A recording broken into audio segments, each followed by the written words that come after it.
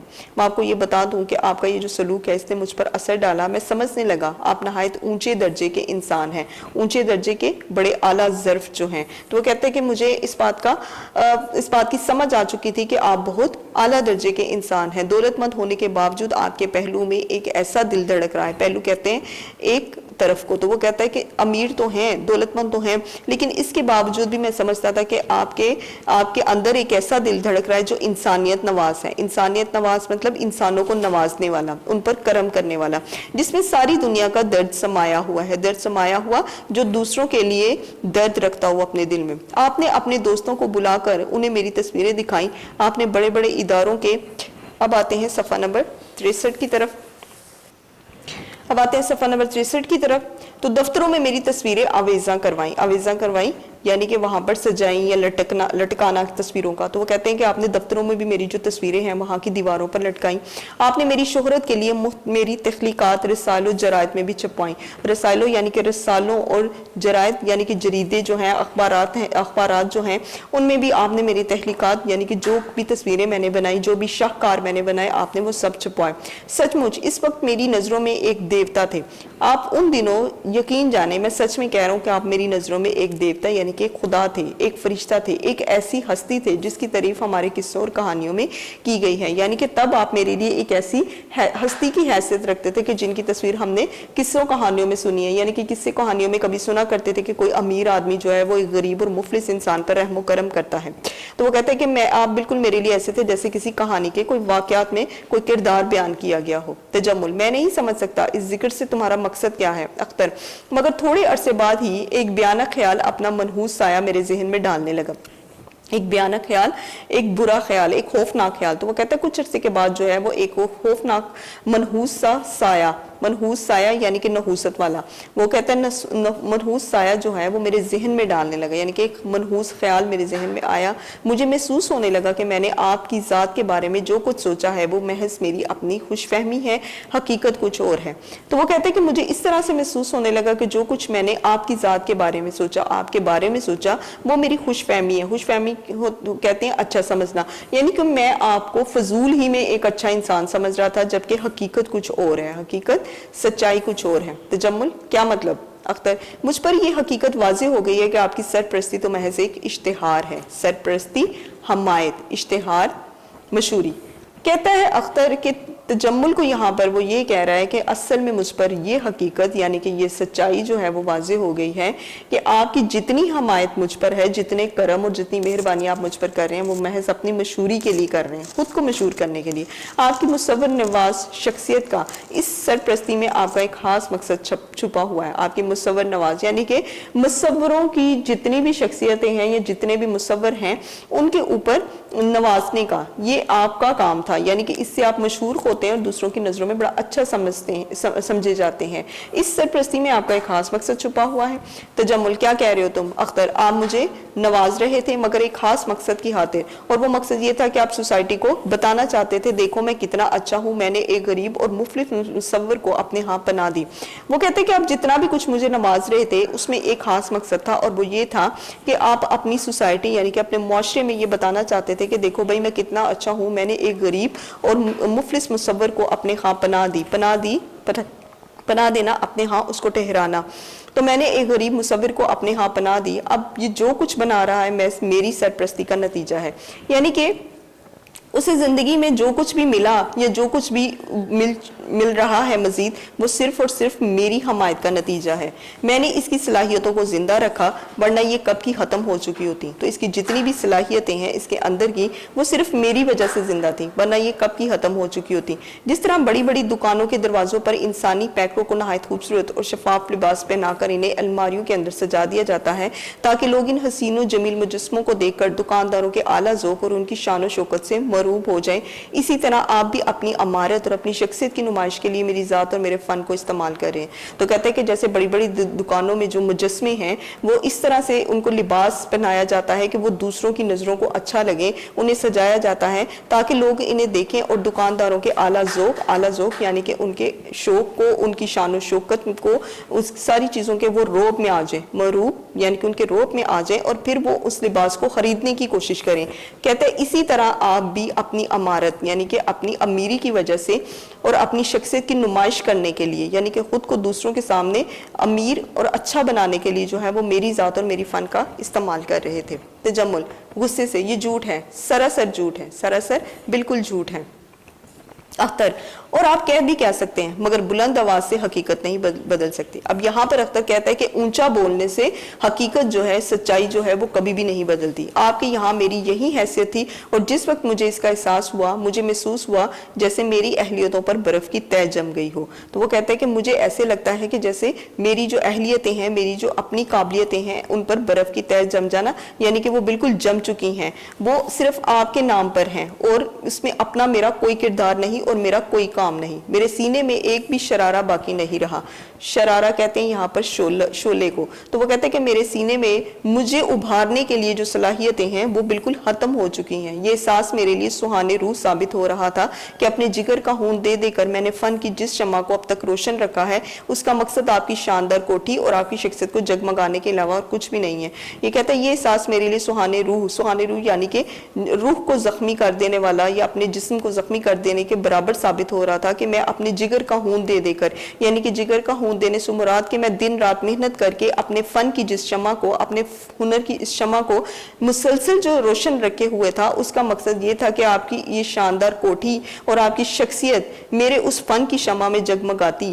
میرا اس میں کوئی خاص کمال نہیں بلکہ وہ صرف آپ کی خاطر ہو رہا تھا. ایک فنکار یہ کبھی بھی برداشت نہیں کر سکتا. برداشت نہ کرنا یعنی کہ وہ کبھی سہ نہیں سکتا کہ اس کا فن اپنے اصلی جوہر کھو کر کسی کے لیے محض ایک ذریعہ شہرت بن کر رہ جائے. تو وہ کہتے ہیں کہ جو فنکار ہے وہ کبھی بھی یہ برداشت نہیں کر سکتا اصلی جوہر, حقیقی جوہر, یعنی کہ جو اس کے اندر کی جو قابلیت ہے وہ اسے کھو کر صرف دوسروں کے لیے ایک ذریعہ شہرت بنے. یعنی کہ میں جو کچھ کر رہا تھا وہ صرف آپ کی خاطر تھا, اس میں میرا اپنا کوئی نام یا اپنا کوئی کام نہیں تھا. انہی دنوں مجھے ایک ہم پیشہ دوست مل گیا. ہم پیشہ ایک ہی پیشے سے تعلق رکھنے والے جو ہوتے ہیں ان کو کہتے ہیں. تو وہ کہتے ہیں انہی دنوں مجھے میرا ہم پیشہ دوست ملا جو بددستور غربت کی چکی میں پس رہا تھا. بددستور یعنی کہ مسلسل جو ہے وہ بھی غربت کی چکی میں پس رہا تھا. غریبی اس کے اوپر آتی جا رہی تھی, کم نہیں تھی.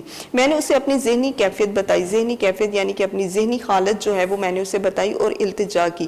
التجا کہتے ہیں درخواست کرنا. تو پھر میں نے اسے درخواست کی کہ وہ مجھے اپنے ہاں رہنے کی جگہ دے دے. یہ سن کر اس نے کہا دیکھو اگر تم آج کل تصویریں نہیں بنا سکتے.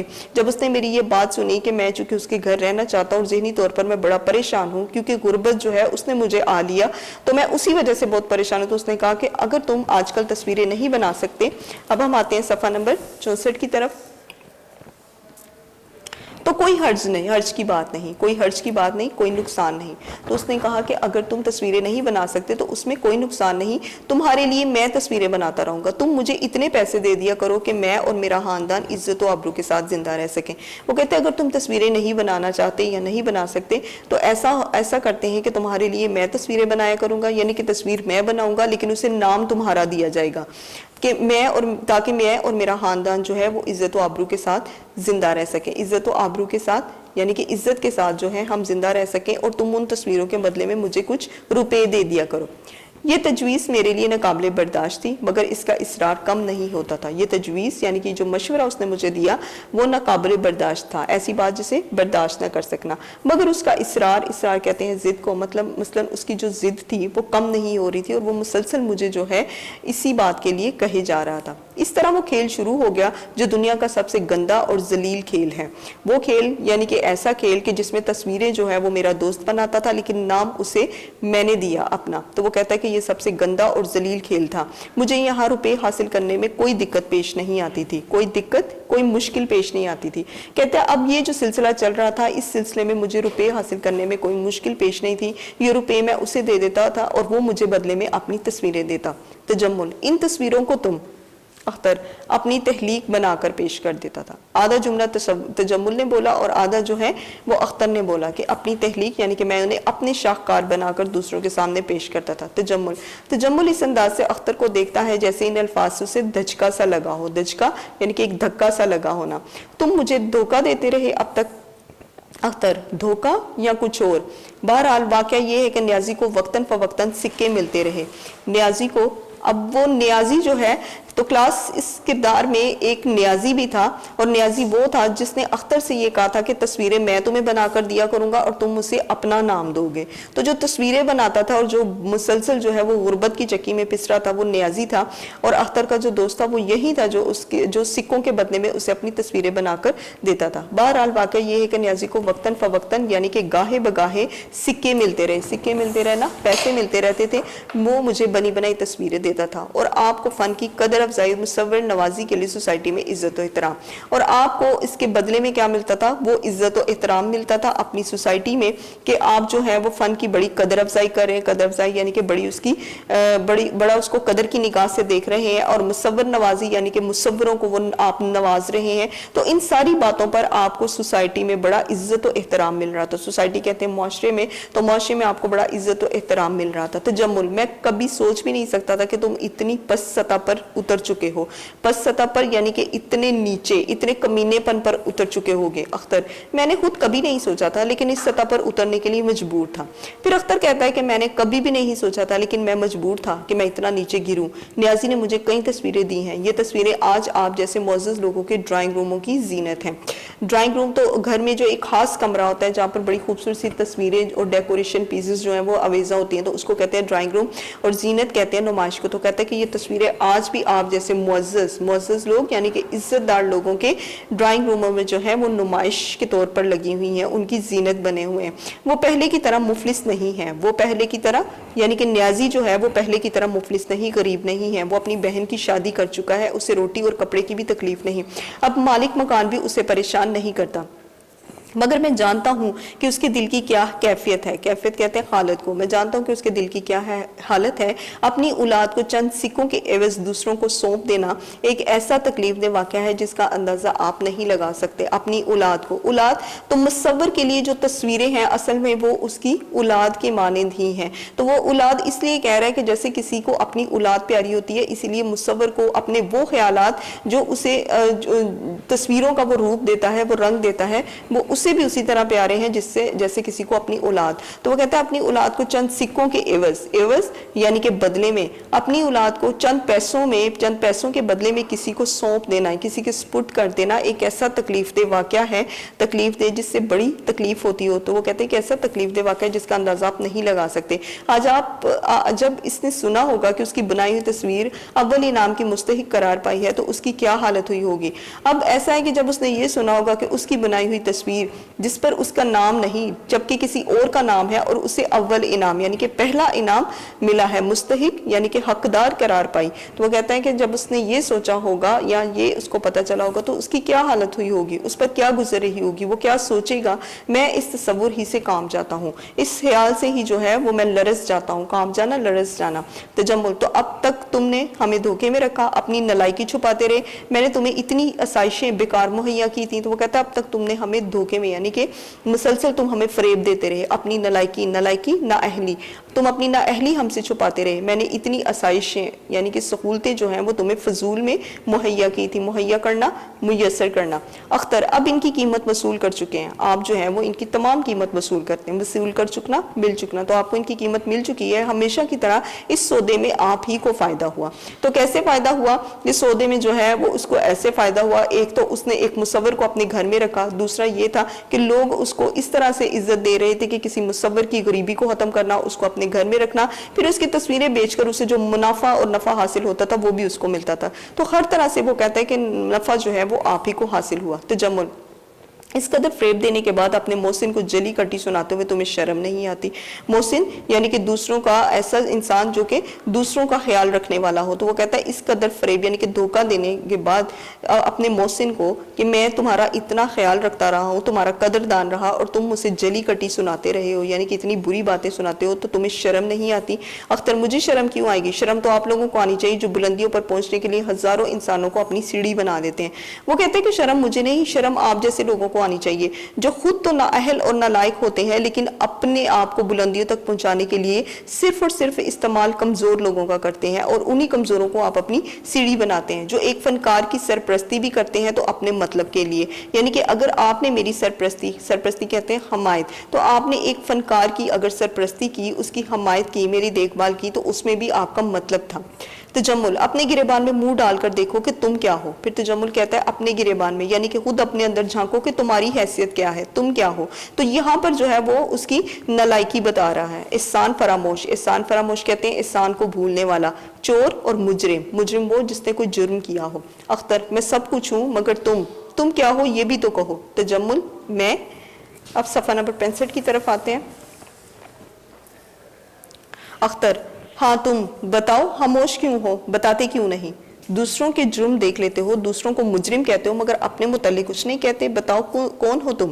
پھر وہ کہتا ہے کہ تم بتاؤ تم کیوں خاموش ہو؟ دوسروں کو تو تم دوسروں کے جرم بھی دیکھتے ہو اور انہیں مجرم بھی قرار دیتے ہو، لیکن خود بتاؤ کہ تم کیا ہو، تمہاری کیا حیثیت ہے، کیا اوقات ہے؟ رؤف، تو رؤف جو ہے وہ اس کا سیکرٹری جو تھا وہ آتا ہے، دونوں خاموش ہو جاتے ہیں۔ جو ہی رؤف اندر آتا ہے تو دونوں جو ہیں وہ خاموش ہو جاتے ہیں۔ وہ خبر بالکل درست ہے جناب، پہلا انعام اختر صاحب ہی کو ملا ہے، یہ رہا اخبار۔ تو رؤف کو چونکہ اس نے بھیجا تھا کہ وہ اخبار سے پتہ کرے کہ پہلا انعام جو ہے وہ کسے ملا ہے، تو یہ جو ہے ان دونوں کے درمیان جو بحث تھی اس سے پہلے تجمل نے جو ہے وہ رؤف کو بھیجا تھا، تو وہ فوراً سے ہی آ جاتا ہے اور یہ خبر لے کر آتا ہے کہ یہ پکی بات ہے کہ پہلا انعام جو ہے وہ اختر صاحب کو ملا ہے۔ آپ دونوں کو اس حالت میں دیکھ کر حیران ہو جاتا ہے۔ جب وہ دونوں جھگڑا کر رہے ہوتے ہیں تو رؤف جو ہے وہ ان دونوں کی اس حالت کو دیکھ کر بہت زیادہ حیران ہو جاتا ہے۔ تجمل تم جاؤ اس وقت۔ رؤف بہتر جناب۔ رؤف دروازے کی طرف جانے لگتا ہے، پھر ٹھہر جاتا ہے۔ اوہ یاد آ گیا، مسٹر اختر آپ کا کوئی واقف کار راستے میں ملا تھا۔ مسٹر اختر آپ کا کوئی واقف کار کہتے ہیں جاننے والے کو، تو وہ کہتا ہے آپ کا کوئی جاننے والا جو ہے وہ راستے میں ملا تھا، اس نے ایک پیغام دیا ہے آپ کے نام۔ آپ کو کوئی مصور دوست تھا؟ نیازی، وہ کہتا ہے کہ جو جاننے والا آپ کا ملا تھا وہ آپ کا مصور دوست تھا، یعنی کہ آپ کا دوست تھا جو وہ بھی مصوری کرتا تھا اور اس کا نام نیازی تھا۔ اختر ہاں کیا ہوا اسے جلدی بتاؤ۔ رؤف افسوس آج صبح اس نے خودکشی کر لی۔ خودکشی یعنی کہ خود کو موت کے گھاٹ اتار دینا۔ تو رؤف کہتا ہے کہ مجھے بڑا دکھ ہوا کہ اس نے جو آج صبح خودکشی کر لی۔ اختر خودکشی؟ رؤف جی ہاں، ہسپتال جانے سے پہلے مر چکا تھا۔ اصل میں اس نے خودکشی کر لی اور جو ہی ہم اسے ہسپتال پہنچانے لگے تو سنا ہے کہ اس سے پہلے وہ مر چکا تھا۔ اختر تجمل سے سنا تم نے؟ ابھی پوچھ رہے تھے تم میں کیا ہوں، اب تو تمہیں معلوم ہو گیا ہوگا کہ تم کیا ہو، تم قاتل ہو، یہ قتل تم نے کیا ہے۔ اختر جو ہے اب وہ سارے کا سارا ذمہ جو ہے وہ تجمل کو جو ہے وہ ذمہ دار قرار دیتا ہے اور وہ کہتا ہے کہ تم تو مجھے پوچھ رہے تھے نا، لیکن اب میں تمہیں بتاتا ہوں کہ تم کیا ہو، اصل میں تم قاتل ہو اور یہ قتل تم نے کیا ہے۔ یہاں پر وہ اس لیے کہہ رہے کہ تم جیسے امیر لوگ جو ہیں اپنے آپ کو مشہور کرنے کے لیے، اپنا اونچا نام کرنے کے لیے کمزور اور غریب لوگوں کا استعمال کرتے ہو، اور تمہاری استعمال کی وجہ سے میرا دوست نیازی جو ہے وہ اس دنیا سے چلا گیا۔ تجمل غصے سے گرج کر بکواس بند کرو۔ اختر قانون تمہیں کچھ نہیں کہے گا مگر انسانیت کی نظر میں تم قاتل ہو۔ قانون اس لیے کچھ نہیں کہے گا کیونکہ ظاہر ہے خودکشی اس نے خود سے کی تھی اور اس میں نہ تو اختر کو شامل کیا جا سکتا تھا اور نہ ہی تجمل کو شامل کیا جا سکتا تھا، کیونکہ قانون کو تو اس بات کا پتہ بھی نہیں کہ وہ دونوں اسے جانتے ہیں یا نہیں، یا پھر نیازی جو ہے وہ تجمل یا اختر کو جانتا بھی ہے یا نہیں۔ تو وہ کہتا ہے قانون تو تمہیں کچھ نہیں کہے گا مگر انسانیت کی نظر میں تم قاتل ہو۔ انسانیت کی نظروں میں یعنی کہ لوگوں کی نظروں میں یا اپنے گریبان میں جب تم دیکھو گے تو تم خود کو قاتل ہی محسوس کرو گے۔ تم نے دو قتل کیے ہیں، ایک مصور کے فن کو موت کے گھاٹ اتارا اور دوسرے مصور کی جان لے لی۔ ایک یہ کہ اس کا جو فن تھا، اس کا جو ہنر تھا، ایک تو وہ بھی موت کے گھاٹ اتار دیا گیا اور دوسرا کہ اس کی اپنی بھی جان چلی گئی۔ تو تم نے دو طرح سے قتل کیا اور دو قتل کیے، یہ قتل نہیں تو اور کیا ہے؟ اور قتل کیا ہوتا ہے؟ تجمل نکل جاؤ یہاں سے، کمینے، پاجی، احسان فراموش۔ کمینے یہ گالیاں ہیں اور پاجی جو ہے یہ گناہگار ہے، احسان فراموش احسان کو بھولنے والا۔ تو وہ کہتا ہے یہاں سے کمینے اور گناہگار انسان نکل جاؤ۔ اختر میری زبان رک نہیں سکتی، میں چیخ چیخ کر کہوں گا، دیکھو تو لوگو یہ قاتل ہے، اس کے ہاتھ خون میں رنگے ہوئے ہیں، یہ سوسائٹی کا خوفناک مجرم ہے۔ تو اختر کہتا ہے کہ میری جو زبان ہے وہ کبھی بھی نہیں رک سکتی، میں مسلسل چیختا رہوں گا اور تمہیں برا بھلا کہتا رہوں گا کہ یہ قاتل ہے اور اس کے جو ہاتھ ہیں خون میں رنگے ہوئے ہیں، یعنی کہ آپ اس کے ہاتھوں کو دیکھیں، اس کے ہاتھ خون میں رنگے ہوئے ہیں اور یہ سوسائٹی کا خوفناک مجرم ہے، یعنی کہ یہی مجرم ہے سوسائٹی کا مجرم، یعنی کہ ایسے لوگوں کی وجہ سے جو ہے بہت سے لوگ چھپ چھپا کر خودکشی کر لیتے ہیں، خود کو موت کے گھاٹ اتار لیتے ہیں۔ تو ایسے لوگوں کو ہی سوسائٹی کا، ایسے لوگوں کی وجہ سے جو ہوتا ہے ان کو سوسائٹی کا خوفناک مجرم کہا جاتا ہے۔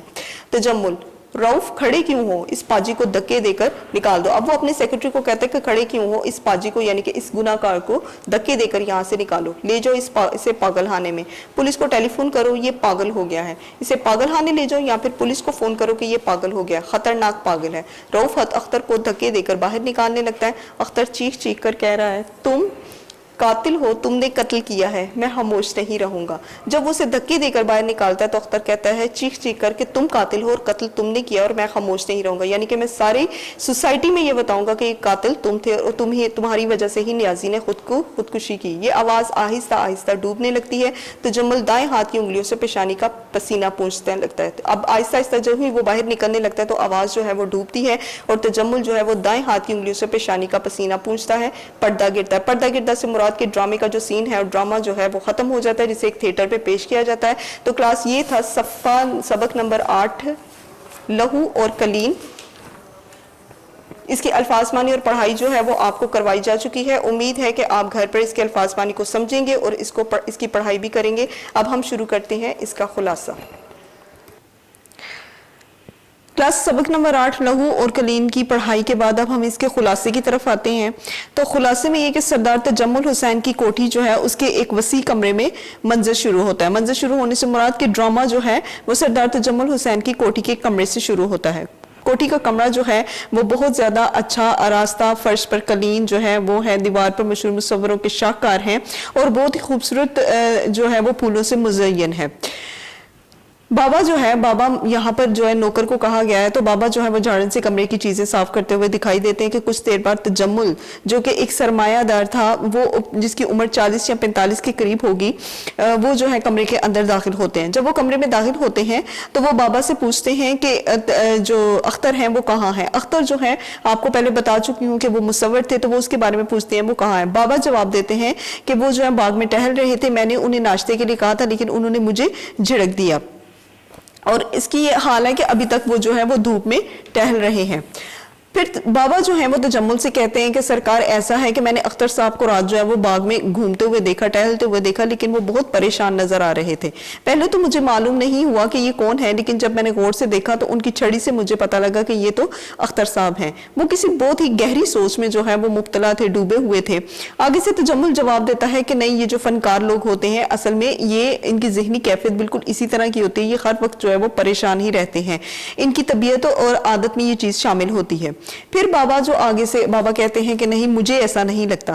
خیر، تجمل جو ہے وہ بڑے غصے سے بابا سے کہتے ہیں کہ آپ ان ساری باتوں کو چھوڑو اور بہتر یہی ہے کہ اختر کو بلا کر لاؤ، اسے بولو کہ تجمل آپ کو بلا رہے ہیں، طلب کر رہے ہیں۔ بابا جو ہے وہ بڑی غور سے ان کی طرف دیکھتے ہیں، تجمل کی طرف، اور پھر وہ کمرے سے باہر نکلتے ہیں، اختر کو بلا کر لاتے ہیں۔ اختر کا کیا حلیہ ہوتا ہے، ایک ادھیڑ عمر کا شخص، یعنی کہ آدھی عمر کا جو شخص ہے، سر کے بال ان کے بکھرے ہوئے اور رات بھر جاگنے کی وجہ سے ان کی جو آنکھیں ہیں وہ سرخ ہو چکی ہوتی ہیں۔ لباس ان کا ہوتا ہے پجامہ اور قمیض کی آستینیں جو ہیں وہ چڑھی ہوئی ہوتی ہیں، آنکھوں کے گرد ان کے سیاہ حلقے ہیں۔ تو یہ حلیہ جو ہے وہ اختر کا ہے جو مصور ہے۔ تجمل اختر کو دیکھ کے کہتے ہیں کہ تم آج سنا ہے کہ آج تم ساری رات ٹہلتے رہے ہو۔ اختر آگے سے جواب دیتے ہیں جی ہاں۔ پھر تجمل کہتے ہیں کہ میں اصل میں تمہیں ایک بہت بڑی خوشخبری سنانے کے لیے آیا ہوں، اور میں بابا سے یعنی کہ نوکر سے کہہ رہا تھا کہ وہ تمہیں بلا کر لائیں۔ تمہیں یہ سن کر خوشی ہوگی کہ ججوں نے تمہاری جو تصویر ہے اس کو پہلا انعام دیا ہے۔ میں نے تمہاری تصویر کی جو تفصیلات ہیں اس کو معلوم کرنے کے لیے جو ہے وہ رؤف کو بھیجا ہے۔ اختر جو ہے وہ جب تجمل کی یہ بات سنتے ہیں تو انہیں جو ہے نا وہ بالکل خوشی نہیں ہوتی۔ تجمل دیکھتے ہیں کہ اختر جو ہے وہ اپنی اس خوشی پر انتہائی بے نیاز، یعنی کہ اتنے لاپرواہ، تو وہ یہ دیکھ کر بڑا حیران ہو جاتے ہیں۔ پھر وہ انہیں پوچھتے ہیں کہ تمہیں اس بات کا علم ہے؟ تو اختر کہتے ہیں جی، مجھے صبح سویرے ہی پتا چل گیا تھا۔ تجمل پھر کہتے ہیں کہ تم نے اتنا بڑا کارنامہ سر انجام دیا کہ تمہیں پہلا انعام ملا ہے، اور ملک کے تمام مصوروں میں جو ہے وہ تم پہلے نمبر پر آئے ہو، یہ کوئی معمولی اعزاز نہیں جو تمہیں ملا ہے۔ تمہارے اس اعزاز کی خوشی پہ میں نے شہر کے کچھ معززین جو لوگ ہیں انہیں میں نے دعوت دی ہے کہ وہ یہاں آئیں، لیکن ایسا ہے کہ تم نے جو ہے وہ اتنا مجھے حیران کر دیا، میں تو تعجب میں پڑ گیا ہوں کہ اتنی خبر ہونے کے باوجود بھی جو ہے وہ تم خوش نہیں ہو۔ پھر اختر جو ہے وہ آگے سے خاموش ہو جاتے ہیں۔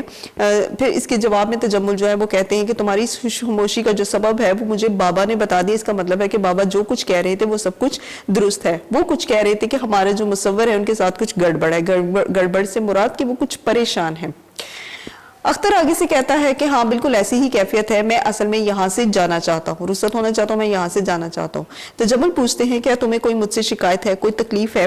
تو اختر کہتے ہیں نہیں مجھے کوئی شکایت نہیں، لیکن ایسا ہے کہ میں اب یہاں زیادہ عرصہ تک نہیں رہ سکتا۔ تو تجمل کہتے ہیں، تجمل اس کے بدلے میں جو ہے وہ اپنے احسانات کا ذکر کرتے ہیں کہ ایسا کیا ہے جو میں نے تمہارے لیے نہیں کیا اور ایسا کیا ہے جو تمہارے لیے مزید نہیں کروں گا۔ اختر کہتا ہے کہ میں آپ کا بڑا شکر گزار ہوں کہ آپ نے مجھے اتنے عرصے تک اتنا اچھا رکھا، لیکن ایسا ہے کہ میں اب یہاں مزید رہنا نہیں چاہتا۔ تجمل جو ہے وہ بہت زیادہ غصے میں آ جاتے ہیں اور وہ کہتے ہیں کہ تم بے وقوفی کی باتیں نہ کرو، اصل میں تم نے بہت بڑے کارنامے سر انجام دیے ہیں، کتنی زیادہ قدر و منزلت تمہیں ملی ہے، ایک اعلیٰ درجہ ملا ہے اور اب تم ملک کے ایک بہترین مصور بنتے جا رہے ہو۔ اختر جو ہے وہ کہتے ہیں کہ میں تہہ دل سے آپ کا شکریہ ادا کرتا ہوں، لیکن مجھے ایسا ہے کہ یہاں سے کسی طرح آپ جانے کی اجازت دیجیے۔ تجمل کہتے ہیں کہ مجھے تمہاری شکریہ کی ضرورت نہیں، تو تم مجھے صاف صاف بتاؤ کہ تمہیں کیا کمی ہے۔ اگر تمہیں میرے پاس کوئی کمی محسوس ہو رہی ہے تو میں پھر تمہاری اس کمی کو پورا کرنے کی کوشش کرتا ہوں۔ لیکن اختر جو ہے وہ مسلسل مانتے نہیں، انکار کرتے جا رہے ہیں اور یہی کہتے جا رہے ہیں کہ میں جو ہے یہاں پر نہیں رہنا چاہتا۔ تجمل جو ہے وہ پھر غصے پہ آ کر کہتے ہیں کہ میں نے سنا تھا کہ ایک وقت ایسا بھی آتا ہے کہ آرٹسٹوں پر جو ہے وہ کبھی کبھی دورے بھی پڑتے ہیں، یعنی کہ وہ کبھی کبھی بہت زیادہ پریشان ہو جاتے ہیں، لیکن ایسا ہے، لیکن اگر ایسی بات ہے تو پھر میں تمہارا چیک اپ کسی ڈاکٹر سے کرواتا ہوں۔ اختر جو ہے وہ بار بار یہی کہتے ہیں آپ مجھے مجبور نہ کریں اور جانے کی اجازت دے دیں۔ تجمل اس کے جواب میں کہتے ہیں ایک ایسا شخص جسے دلدل سے کیچڑ سے نکال کر کامیابی کی طرف لے جایا جائے اور پھر وہ دوبارہ کیچڑ میں جانا چاہے تو کیا ایسے شخص کو ہم عقل مند کہیں گے؟ اختر نہیں، میرے فن کی بہتری اسی میں ہے کہ میں چلا جاؤں۔ تجمل کہتے ہیں کہ تم فن کی بات کرتے ہو، تمہارے پاس تو فن پہلے بھی ایسا ہی تھا اور آج بھی ایسا ہی ہے، لیکن دونوں میں فرق ہے۔ یعنی کہ وہ یہاں پر تجمل جو ہے وہ اختر کو جتلانے کی کوشش کرتے ہیں کہ دونوں میں یہ فرق ہے کہ پہلے تم غربت اور افلاس میں ڈوبے ہوئے تھے، آج تم میرے پاس ہو اور میرے پاس ہونے کی وجہ سے تمہارے فن کے قدردان جو ہے وہ دن بدن زیادہ ہوتے جا رہے ہیں۔ اختر ان کا شکریہ ادا کرتے ہیں لیکن سنجیدگی سے، یعنی کہ بڑے سیریس انداز میں وہ انہیں کہتے ہیں کہ میں جو ہے یہاں سے جانا چاہتا ہوں۔ جب تجمل دیکھتے ہیں کہ وہ اختر جو ہے وہ بضد ہیں اور وہ یہاں رہنا نہیں چاہتے تو پھر وہ غصے سے انہیں کہتے ہیں کہ میں تمہیں ہرگز جانے کی اجازت نہیں دے سکتا کیونکہ اس میں میری توہین ہے۔ میں نے شہر کے بہت سے لوگوں کو جو ہے تمہارے لیے چائے پر بلایا ہے۔ اختر کہتے ہیں کہ لوگوں کو ہمارے اور آپ کے ذاتی واسطے سے کوئی سروکار نہیں ہے۔ اس پر جو ہے وہ تجمل کہتے ہیں کہ میں نے ایک غریب اور کلاش مصور کو اپنے پاس رکھا، اسے جھونپڑی سے نکال کر یہاں لایا۔ اگر میں تمہیں یہاں سے نکال دوں گا تو لوگ کہیں گے کہ دکھاوے کے لیے جو ہے میں نے یہ سب کچھ کیا ہے، لہٰذا اس میں میری توہین ہے۔ اختر ان کی یہ بات سن کر بہت زیادہ جو ہے وہ انہیں صدمہ ہوتا ہے، تو وہ کہتے ہیں توہین کس بات کی؟ تو پھر اختر جو ہے وہ کہتے ہیں میں مزید آپ کے رحم و کرم پر رہنا نہیں چاہتا۔ تجمل جو ہے جب اختر کی یہ بات سنتے ہیں تو پھر وہ بہت اپنے لہجے میں نرمی پیدا کر لیتے ہیں اور ایک بار پھر اسے سمجھانے کی کوشش کرتے ہیں کہ چونکہ فردن جو ہے میں نے اپنے دوستوں کو چائے پر بلایا ہے اور وہ ضرور شام کو آئیں گے۔ تمہارے جانے یا نہ جانے سے یہ ہے کہ بہت زیادہ اثر تو نہیں پڑتا، لیکن میری توہین ضرور ہوگی کیونکہ میں نے صرف تمہاری وجہ سے انہیں بلایا ہے۔ اس کے جواب میں اختر کہتے ہیں کہ میرے جانے یا نہ جانے سے اس دعوت پر کسی طرح کا اثر نہیں پڑتا۔ تجمل کہتے ہیں میں سمجھتا ہوں کہ نہ فرق پڑتا ہے، لیکن ایسا ہے کہ پاگل پن چھوڑ دو اور اطمینان اور تسلی کے ساتھ بیٹھو۔ تجمل جس شخص کو میں اپنا سمجھ رہا ہوں، یعنی کہ میں تمہیں اپنا سمجھ رہا ہوں، مجھ پر جو ہے یہ بات واضح ہو جانی چاہیے کہ تم بھی میرے کچھ لگتے ہو اور تم پر یہ بات واضح ہونی چاہیے کہ کیا اتنا حق بھی نہیں کہ ایک ایسا شخص جسے میں نے بلندیوں تک پہنچایا، اس کا اتنا احساس کیا، کیا وہ میرے اتنے حکم پر رہ نہیں سکتا؟ پھر اختر جو ہے وہ کہتے ہیں کہ نہیں، آپ ٹھیک ہے، آپ مجھے ایک تنگ و تریک کوٹری سے اس محل میں لے کر آئے، لیکن اصل بات یہ ہے کہ میں وہ اختر نہیں جو آپ کے سامنے کھڑا ہوں، میں تو ایک زندہ لاش ہوں، ایک چلتی پھرتی کی لاش ہوں. تجمل ان کی یہ بات سن کر جو ہے وہ بہت زیادہ حیران ہو جاتے ہیں اور وہ یہی سمجھتے ہیں کہ اختر کو کوئی ذہنی مسئلہ ہو گیا ہے, کچھ زیادہ پریشانیوں کی وجہ سے جو ہے وہ اس طرح کی بہکی بہکی باتیں کر رہا ہے. پھر جو ہے وہ اختر کہتے ہیں اصل میں بات یہ ہے کہ میں آپ کو سب سے بڑی اور سچی حقیقت بتانا چاہتا ہوں, اور حقیقت یہ ہے کہ میں جو ہوں وہ بالکل عام سا اور نارمل سا انسان ہوں, میں اس طرح کا مصور نہیں ہوں جو آپ سمجھ رہے ہیں. ابھی آپ نے تصویر کا ایک رخ دیکھا ہے, دوسرا رخ جب آپ دیکھیں گے تو وہ بہت زیادہ بھیانک, خوفناک اور خطرناک ہوگا. آپ کے تصورات کا شیش محل یعنی کہ جو آپ نے سوچا ہے اور جو سوچیں آپ کے ذہن میں چل رہی ہیں وہ ساری کی ساری زمین بوس ہو جائیں گی, یعنی کہ زمین میں گڑ جائیں گی. گزشتہ 1.5 سال سے, پھر وہ کہتے ہیں کہ گزشتہ 1.5 سال سے جتنی تصویریں میں نے بنائی جو آپ کے محل میں سجی ہوئی ہیں اور جو آپ نے اپنے دوستوں کو تحفتاً دی ہیں, اصل میں وہ تصویریں جو ہیں وہ میری نہیں ہیں. تجمل جو ہے وہ اختر کی اس بات پر انہیں گھورنا شروع کر دیتے ہیں اور ان کے وہم و گمان میں بھی نہیں تھا کہ اختر جو ہے وہ اس طرح کی بات بھی کر سکتے ہیں. پھر وہ کہتے ہیں اگر ایسی بات ہے تو پھر تم مجھے یہ بتاؤ کہ وہ تصویریں کس کی ہیں. اس کے جواب میں وہ کہتے ہیں کہ اصل میں جتنی تصویریں تھیں جو آپ کی کوٹھیوں اور آپ کے دوستوں کی کوٹھیوں میں آویزاں ہیں وہ میری نہیں, وہ میرے دوست نیازی کی ہیں. نیازی میرا ایک دوست تھا جو کہ غربت اور مفلسی کی چکی میں جو ہے وہ دن بدن پس رہا تھا. اسی نے مجھے کہا تھا کہ میں تمہیں جو ہے وہ تصویریں بنا دیا کروں گا لیکن تم اس کے بدلے میں جو ہے مجھے پیسے دے دیا کرو گے. اصل میں نیازی جو ہے وہ اپنے حالات سے بہت زیادہ تنگ آ چکا تھا. اس کی بہن کی شادی ہونا تھی لیکن یہ ہے کہ اس کی غربت کی وجہ سے وہ سارے کام جو ہے وہ یہ نہیں ہو پا رہے تھے. تجمل ان باتوں کی, یہ جو تمام باتیں تم نے مجھ سے کی ہیں کیا یہ ساری ٹھیک ہیں؟ اس نے کہا جی اختر, میں آپ کو بتا دینا چاہتا ہوں, میں سمجھنے لگا کہ آپ نہایت اونچے درجے کے دولت مند انسان ہیں. میں نے آپ کو بہت اچھا انسان سمجھا اور مجھے یہ بھی لگا تھا کہ آپ کے دل میں جو ہے وہ دوسروں کے لیے درد ہے, لیکن ایسا نہیں ہے. آپ نے میری جتنی بھی تصویریں جو ہیں وہ رسالوں میں, جرائد میں, جہاں بھی کہیں آپ نے وہ میری تصویریں بھیجی ہیں, اصل میں وہ صرف آپ نے اپنے لیے ہی بھیجی ہیں. اور آپ جیسے شخص کی جو تعریف ہے وہ میں قصے کہانیوں میں پڑھتا رہا ہوں, یعنی کہ بچپن سے ہی آپ جیسے شخص کی جو تعریف ہے وہ میں سنتا رہا ہوں. اختر جو ہے وہ مگر تھوڑے عرصے بعد ایک بھیانک خیال اپنے من ہو, ایک تھوڑا سا جو خیال تھا وہ میرے ذہن میں پڑ گیا, اور وہ خیال یہ تھا کہ جو کچھ بھی میں آپ کے ساتھ کر رہا ہوں وہ سب کا سب دھوکہ ہے, حقیقت نہیں ہے. اختر, مجھ پر یہ حقیقت واضح ہو گئی ہے کہ آپ کی جو سرپرستی ہے وہ ایک اشتہار ہے. اصل میں وہ کہتا ہے کہ آپ کی سرپرستی, آپ کی جو حمایت ہے وہ اصل میں صرف مشہوری ہے, وہ ایک اشتہار ہے, اور اس مشہوری کا ایک خاص مقصد ہے, اور وہ مقصد یہ تھا کہ آپ جو ہے وہ ایک مصور کی جو قدر ہے وہ صرف اس لیے کرنا چاہتے تھے تاکہ سوسائٹی میں آپ کا ایک مقام ہو. لوگ آپ کو یہ کہیں کہ آپ نے غریب اور مفلس مصور کو رکھا, اس کی صلاحیتوں کو زندہ رکھا اور اسے ختم نہیں کیا. اسی طرح آپ نے مجھے جو ہے نا وہ اس طرح سے سجایا کہ جس طرح مختلف دکانوں پر جو ہے انسانی پیکروں کو نہایت خوبصورت لباس میں جو ہے سجایا جاتا ہے. تجمل غصے سے یہ بات سن کر کہتا ہے کہ یہ جھوٹ ہے, یہ بالکل جھوٹ ہے. لیکن اختر جو ہے وہ اس کے جواب میں کہتا ہے کہ بلند آواز سے انسان کی حقیقت جو ہے وہ چھپ نہیں سکتی. میرے اندر جو صلاحیتیں تھیں, میرے اندر کا جو شرارہ, جو شعلہ تھا, آپ نے اسے دبا دیا. اب یہ ہے کہ میری جو روح ہے وہ زخمی ہو چکی ہے. آپ نے میرے فن کو ختم کرنے کی کوشش کی, اور اگر میرے فن کی شمع جو ہے وہ جلائی بھی تو وہ صرف اور صرف اپنی کوٹھی کو جگمگانے کے لیے. ایک فنکاری کبھی بھی برداشت نہیں کر سکتا کہ اس کا جو اصلی فن ہے, جو اس کا جوہر ہے, وہ دوسروں کے لیے شہرت کی وجہ بن جائے. لیکن ایسا ہے کہ میری جو غریبی تھی, غربت کو دیکھ کر آپ نے میری ذہنی کیفیت کی جو حالت ہے وہ دیکھی, اور آپ نے یہاں مجھے لانے کا ارادہ کر لیا. اس میں کوئی حرج نہیں ہے کہ میں تصویریں بناتا رہا اور مجھے جو ہے وہ اس کے بدلے میں پیسے بھی ملتے رہے, لیکن ایسی بات نہیں. اصل میں بات یہ ہے کہ میں کبھی بھی یہ برداشت نہیں کر سکتا تھا. یہ تجویز میرے لیے ناقابل برداشت تھی. کون سی تجویز؟ تو کلاس وہ تجویز جو نیازی نے اپنے دوست کو دی تھی, اختر کو دی تھی, کہ تم جو ہے تصویریں بنا دیا کرو اور بدلے میں تمہیں تصویریں بنا دیا کروں گا اور تم ان تصویروں کو اپنا نام دیا کرو اور بدلے میں تم مجھے پیسہ دیا کرو. اختر اپنی تحلیق بنا کر میں انہیں پیش کرتا رہا. تجمل جو ہے وہ ان ساری باتوں کو سن کر ایک دم اسے دھچکا سا لگا. اس کا مطلب ہے کہ تم مجھے دھوکہ دیتے رہے ہو. اختر, دھوکہ, بہرحال یہ جو کچھ بھی ہے فقتاً فوقتاً نیازی کو اس کے سکے ملتے رہے. سکے ملنے سے مراد کہ میں اسے دیتا رہا. آپ کو فن کی قدر افزائی اور مصور نوازی کے لیے سوسائٹی میں عزت و احترام ملتا رہا. تو وہ اختر کہتا ہے کہ ایسا ہے کہ سبھی کو کچھ نہ کچھ ملتا رہا, بے شک دھوکے میں ملتا رہا. نیازی کو سکے ملتے رہے, مجھے بنی ہوئی تصویریں ملتی رہی, اور آپ کو فن کی قدر کرنے کا اور دوسرا یہ کہ مصور نوازی کا، کہ دوسرے لوگوں کی سامنے آپ کو اچھا بننے کا جو ہے وہ ایک موقع مل گیا۔ تجمل پھر آگے سے کہتا ہے میں کبھی بھی سوچ نہیں سکتا تھا کہ تم اتنا نیچے گر جاؤ گے۔ پھر اختر کہتا ہے میں نے خود کبھی نہیں سوچا تھا کہ آپ جو ہے وہ اس قدر نیچے گریں گے۔ نیازی نے مجھے جو تصویریں دیں، یہ جتنی بھی تصویریں ہیں آپ جیسے معزز لوگوں کے ڈرائنگ روموں کی زینت ہیں، وہ پہلے کی طرح مفلس نہیں ہیں۔ اب یہ بھی میں آپ کو بتا دوں کہ اس کی بہن کی شادی ہو گئی ہے، اسے روٹی اور کپڑے کی بھی کوئی تکلیف نہیں، مالک مکان جو ہیں وہ بھی اسے تنگ نہیں کرتے، لیکن وہ یہ برداشت کبھی نہیں کر سکتا تھا کہ کوئی بھی انسان جو ہے وہ اپنی اولاد کو چند سکوں کے عوض جو ہے وہ بیچ دے۔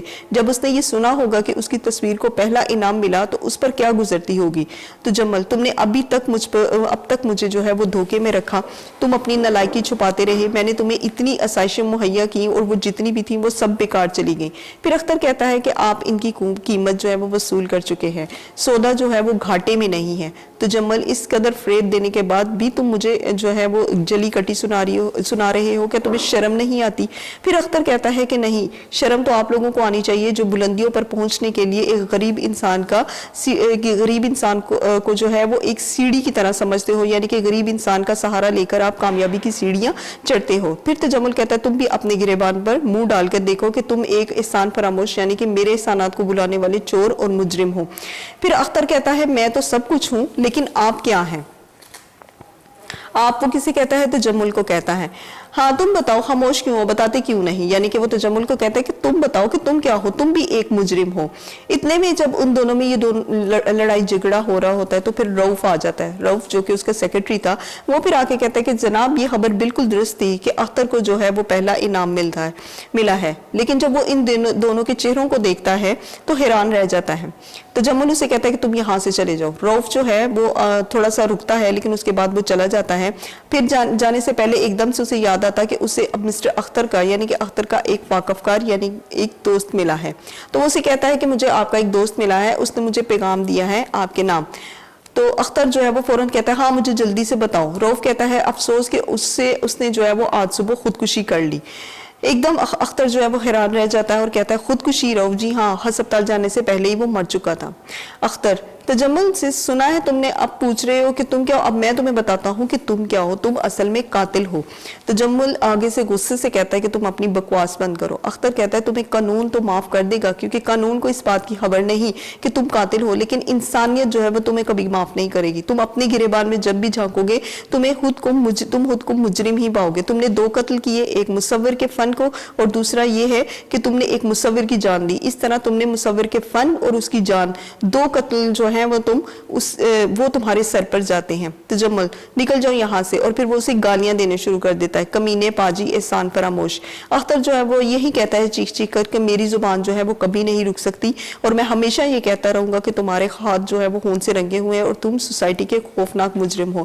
تجمل جو ہے وہ اس کو گالیاں دیتے ہوئے کہتا ہے کہ یہاں سے اسے نکالو، پولیس کو فون کرو، میں اسے یہاں 1 منٹ بھی رہنے نہیں دوں گا۔ لیکن اختر جو ہے وہ مسلسل چیخ چیخ کر اسے یہی کہتا ہے کہ تم ایک قاتل ہو۔ اسی طرح سے پردہ گر جاتا ہے۔ تو کلاس یہ تھا سبق نمبر 8 لہو اور کلین کا خلاصہ، اور اب ہم اس کی مشق کی طرف آتے ہیں۔ مشق جو ہے وہ اس کی صفحہ نمبر 66 پر ہے، 66 پر۔ اس میں سب سے پہلے ہم جو ہیں وہ مختصر سوالات کے جوابات کریں گے۔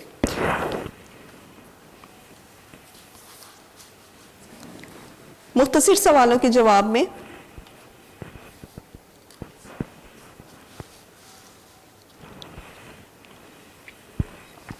لہو اور کلین کا مختصر سوالات کے جوابات کریں گے ہم۔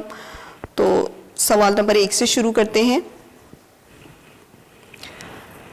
تجمل نے اختر کے بارے میں کس قسم کے خیالات کا اظہار کیا؟ تجمل نے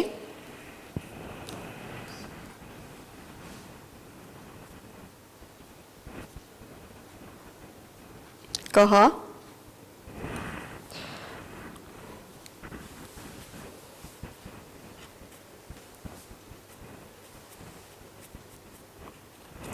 کہ فنکار لوگوں کی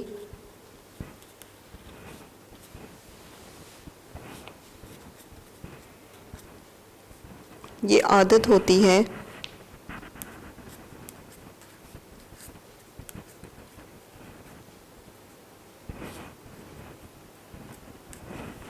کہ وہ ہر وقت کسی نہ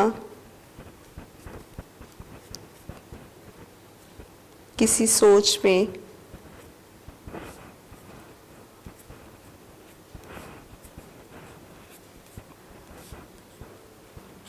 ڈوبے رہتے ہیں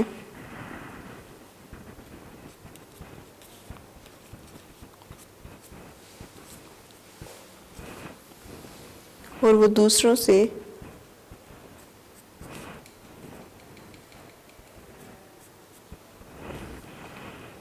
الگ تھلگ رہنا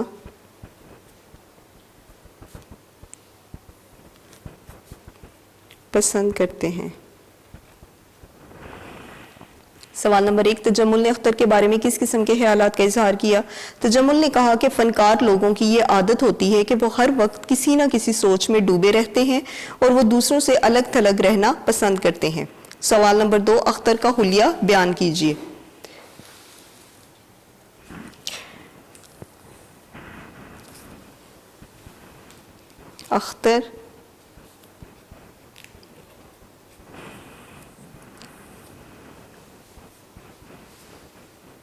اختر ایک ادیڑ عمر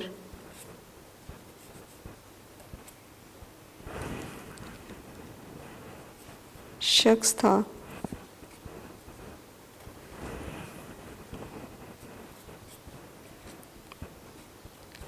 اس کے بال بکھرے ہوئے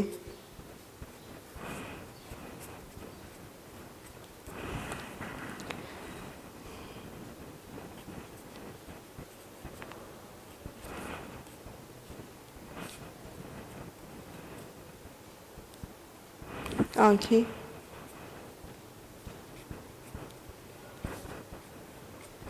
شب بیداری کی وجہ سے لال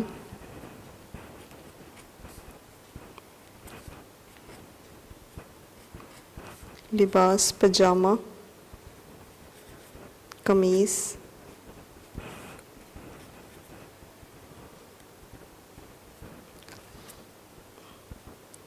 آستینیں چڑھی ہوئیں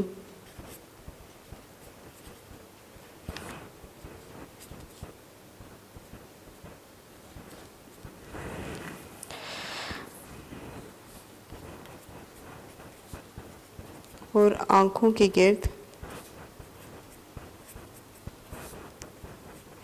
سیاہ حلقے زیادہ نمایاں تھے۔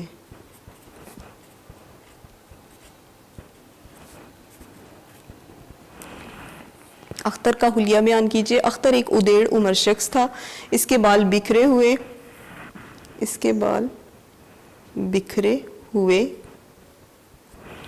آنکھیں شب بیداری کی وجہ سے لال، لباس پجامہ قمیص آستینیں چڑھی ہوئی اور آنکھوں کے گرد سیاہ حلقے زیادہ نمایاں تھے۔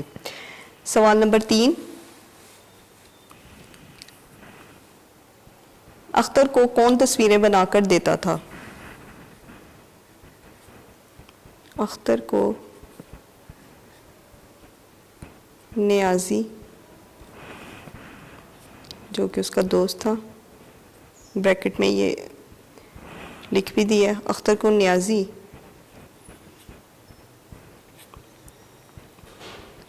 تصویریں بنا کر دیتا تھا۔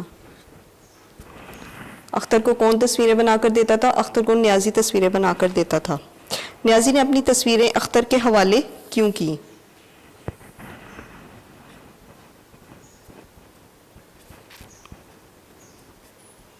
نیازی ایک غریب مصور تھا،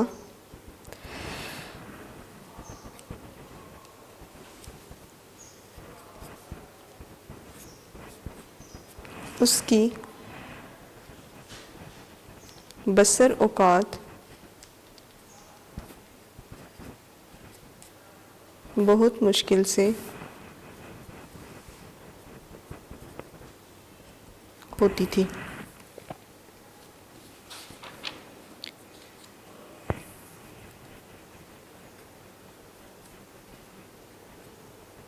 اپنی بہن کی شادی کے لیے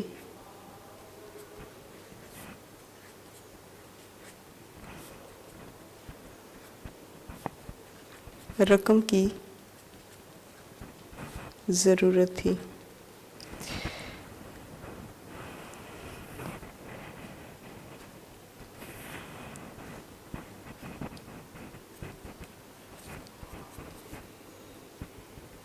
جب نیازی کو پتہ چلا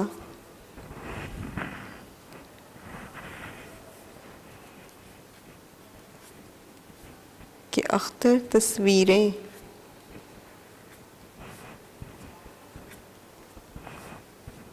نہیں بنانا چاہتا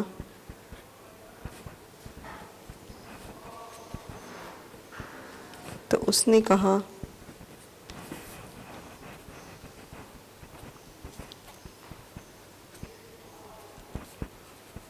کہ میں تمہیں تصویریں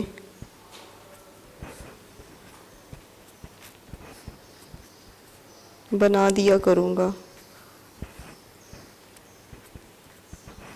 لیکن اس کے بدلے تم مجھے پیسے دے دیا کرو. نیازی نے اپنی تصویریں اختر کے حوالے کیوں کی؟ نیازی ایک غریب مصور تھا، اس کی بسر اوقات بہت مشکل سے ہوتی تھی. اپنی بہن کی شادی کے لیے رقم کی ضرورت تھی. جب نیازی کو پتہ چلا کہ اختر تصویریں نہیں بنانا چاہتا تو اس نے کہا کہ میں تمہیں تصویریں بنا دیا کروں گا، لیکن اس کے بدلے تم مجھے پیسے دے دیا کرو. سوال نمبر 5.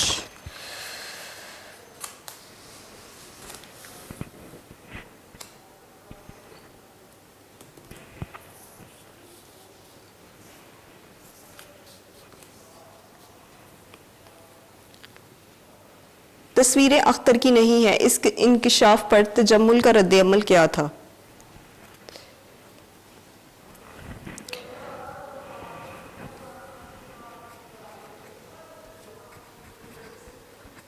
جب تجمل کو پتہ چلا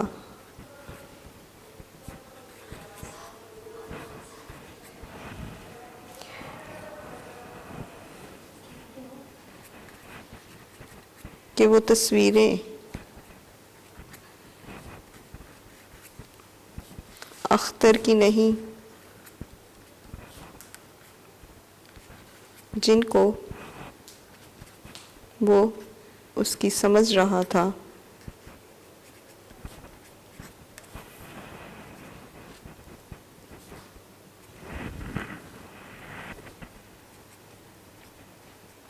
تو اسے ایک دھچکا لگا اور اس نے اختر کو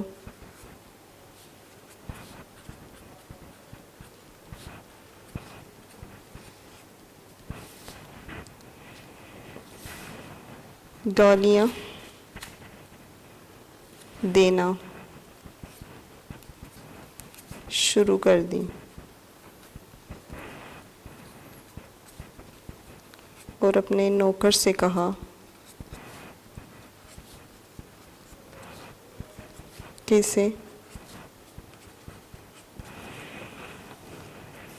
دھکے دے کر گھر سے باہر نکال دو. تصویریں اختر کی نہیں ہیں، اس انکشاف پر تجمل کا رد عمل کیا تھا؟ جب تجمل کو پتہ چلا کہ وہ تصویریں اختر کی نہیں جن کو وہ اس کی سمجھ رہا تھا تو اسے ایک دھچکا لگا اور اس نے اختر کو گالیاں دینا شروع کر دی اور اپنے نوکر سے کہا کہ اسے دھکے دے کر گھر سے باہر نکال دو. سردار تجمل حسین کی کوٹھی کا نام کیا تھا؟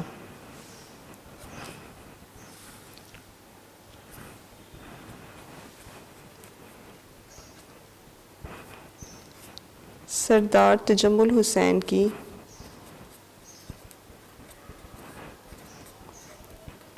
کوٹھی کا نام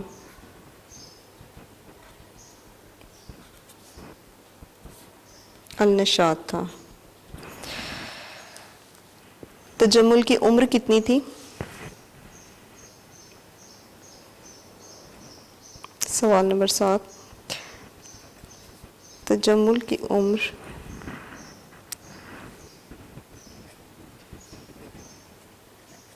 40 اور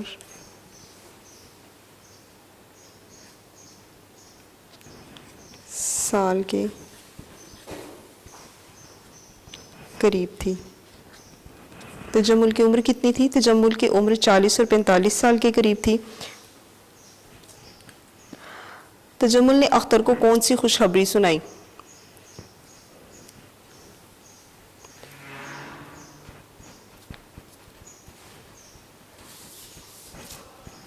تجمل نے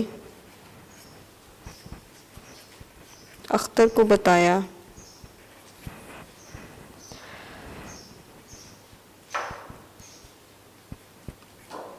کہ اس کی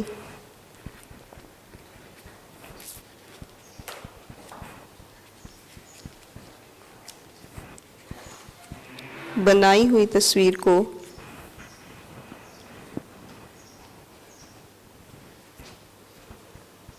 ججوں نے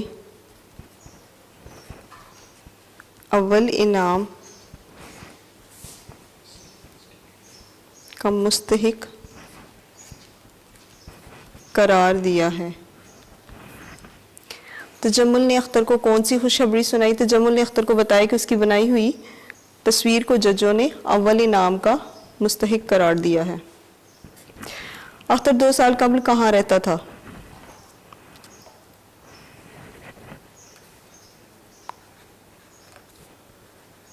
دو سال پہلے اختر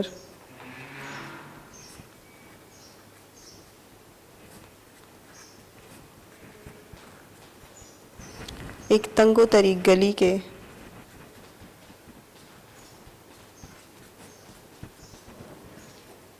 ایک خستہ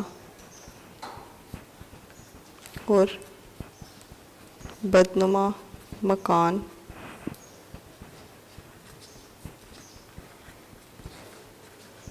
میں رہتا تھا. اختر 2 سال قبل کہاں رہتا تھا؟ 2 سال پہلے اختر ایک تنگ و تریک گلی کے ایک خستہ اور بدنما مکان میں رہتا تھا. اختر کے نزدیک نیازی کا قاتل کون تھا؟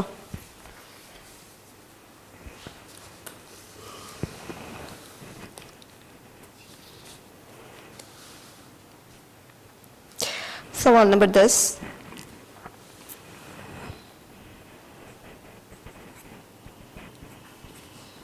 اختر کے نزدیک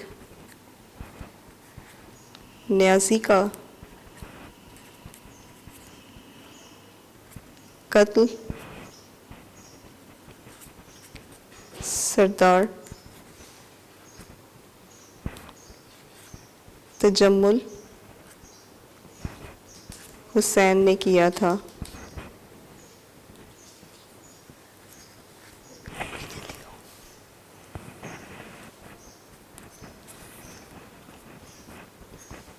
اور وہ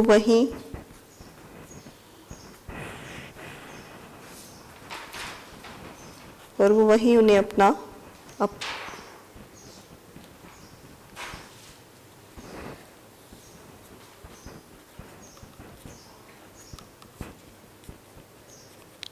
قاتل سمجھتا تھا. مرزا ادیب نے اس ڈرامے میں ہمیں کیا پیغام دیا ہے؟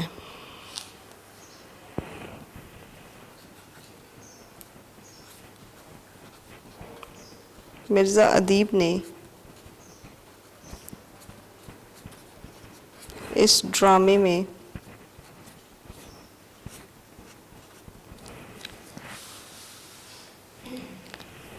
سرمایہ دار طبقے پر طنز کیا ہے.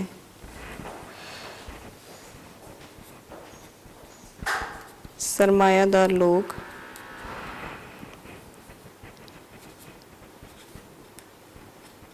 سوسائٹی میں اپنا بھرم رکھنے کے لیے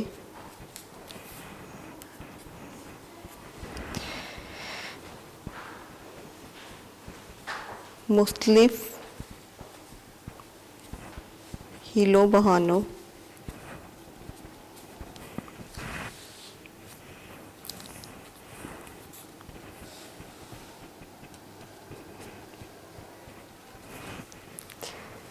اور جھوٹ سے کام لیتے ہیں.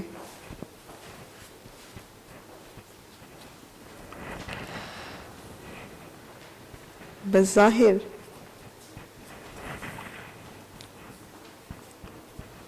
ان کے اعمال نیک نیت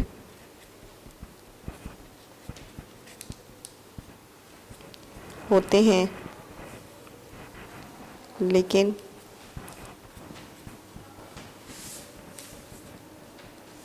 در حقیقت وہ جھوٹی نمائش کر رہے ہوتے ہیں۔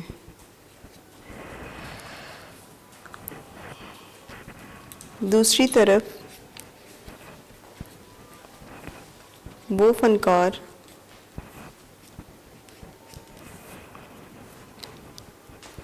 جو غربت کی چکی میں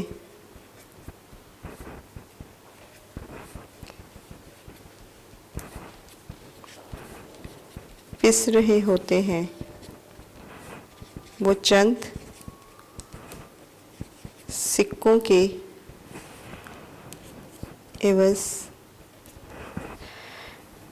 اپنے فن کو بیچ دیتے ہیں۔ مرزا ادیب نے اس ڈرامے میں کیا پیغام دیا؟ مرزا ادیب نے اس ڈرامے میں سرمایہ دار طبقے پر طنز کیا ہے۔ سرمایہ دار لوگ سوسائٹی میں اپنا برم رکھنے کے لیے مختلف ہیلوں، بہانوں اور جھوٹ سے کام لیتے ہیں۔ بظاہر ان کے اعمال نیک نیت ہوتے ہیں، لیکن در حقیقت وہ جھوٹی نمائش کر رہے ہوتے ہیں۔ دوسری طرف وہ فنکار جو غربت کی چکی میں پس رہے ہوتے ہیں، وہ چند سکوں کے عوض اپنے فن کو بیچ دیتے ہیں۔ تو کلاس یہ تھے مختصر سوالات، اب ہم آتے ہیں اس کی مشق کی طرف۔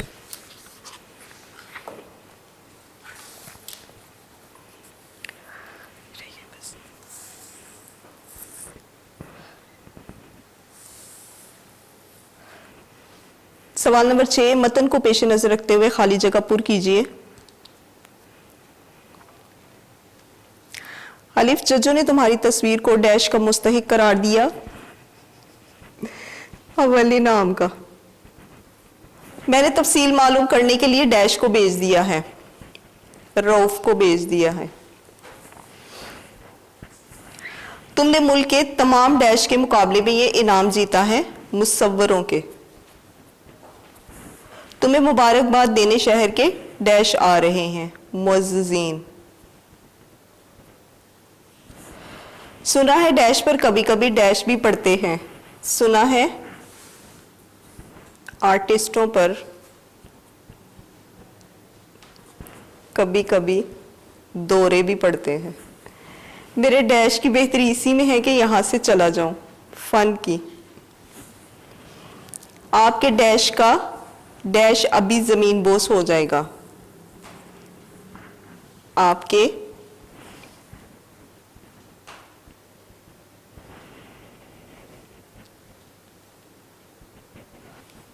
کے تصورات کا شیش محل۔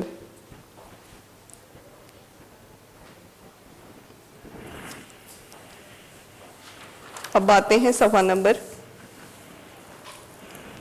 67 کی طرف۔ آپ سب کچھ سمجھ جائیں گے، یہ کوئی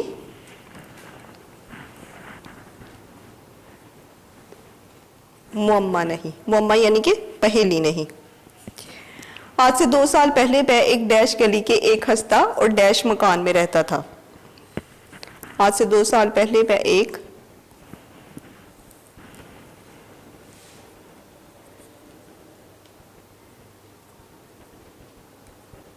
تنگو تاریک، کلاسی لفظ جو ہے وہ تنگو تاریک ہے، چونکہ جگہ نہیں تھی، گلی کے ایک ہستہ اور بدنما مکان میں رہتا تھا۔